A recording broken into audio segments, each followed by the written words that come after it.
We begin with news out of Cape Canaveral, Florida. An $85 million Israeli satellite was destroyed today when a SpaceX rocket exploded during a pre-launch test at the Kennedy Space Center.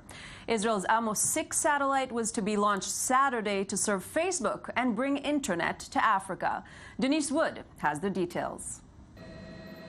A routine test turned into a major explosion in Cape Canaveral, Florida on Thursday, when a Falcon 9 rocket exploded, shaking buildings for miles and sending black smoke into the air.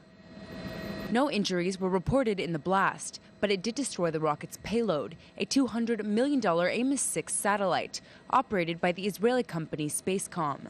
The Amos 6 satellite was scheduled to be shot into space on Saturday, in order to replace the older Amos 2 satellite launched in 2003. Spacecom signed an agreement with Eutelsat Communications and Facebook last October that would have guaranteed the satellite's use to provide internet service for large areas of sub-Saharan Africa. This crash comes only 1 year after Spacecom's Amos 5 satellite was lost in space last November, after dealing with major faults since its launch in 2011. A spokesman for SpaceX said the blast was caused by an anomaly during a static fire test, but did not give any specific details about what caused the explosion. There was also more than one blast, with reports of several explosions that continued for a number of minutes.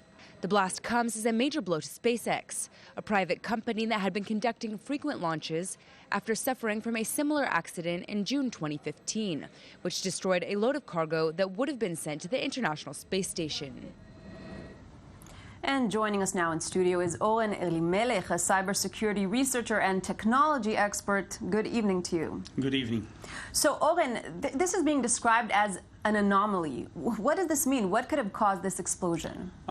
Currently, it's still unknown. There is no official report on that. But what is currently known that during a propellant fill of the rocket caused the explosion, and still, the cause is to be determined. So the cause is to be determined. Earlier, we were saying that there were speculations it was a reusable rocket, which happens not to be the case. Yeah. Until just recently, it was considered to be because of a reusable rocket.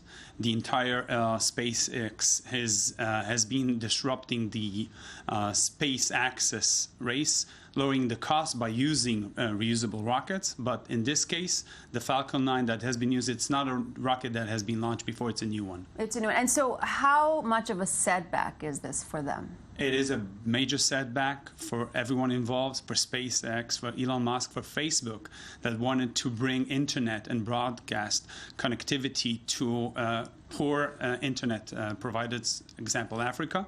But it also a major for Israel, involving the Amos 6 losing the satellite. And this is after another last November of Amos 5. So this is a major setback, even for us. Indeed. So give us an idea, how long would it take to recreate, to rebuild such a rocket? If you take, for example, Amos 5 was a year ago almost, it will take at least a year, maybe even more, a year and a half to get to where we were now.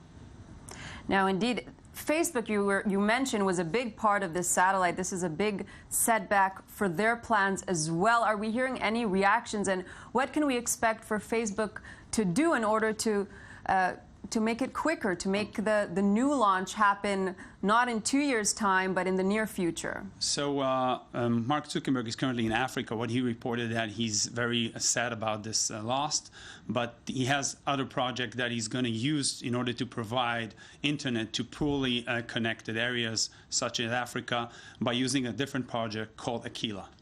Okay, so Facebook does have a contingency plan. A contingency plan. Always need a plan B, which I'm guessing is not surprising Facebook would have. Oren, Elimelech, thank you very much for weighing in with this big news today. Thank you. We're moving now to the